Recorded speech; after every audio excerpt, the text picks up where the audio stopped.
siku ya Jumapili tutakuwa na uchangiaji wetu wa kazi hii, wa kazi ya Mungu kama unavyoona kufikia pale, lakini bado tuna mikutano mikubwa ya injili mahali ndani ya nchi na nje ya nchi pia tunaweza kufika kule. Kwa hiyo ni kuombe tu ya kwamba unaweza ukachangia chochote ambacho unaweza kuchangia kwa ajili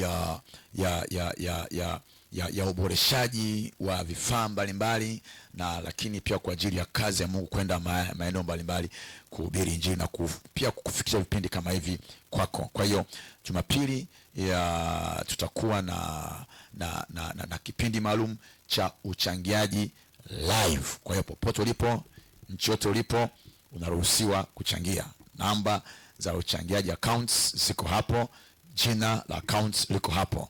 Kwa hiyo unaweza ukachangia chochote. Nashukuru kwa wale ambao tayari wako kwenye keka za kujiandaa kufanya hivyo. Bwana abariki sana. Nami ninakuombea tangu Jumapili, nimekuwa ninakuombea. Najua tangazo lilifika kwako, ulipata taarifa hizo. Ninakuombea, fikiri kufanya hivyo.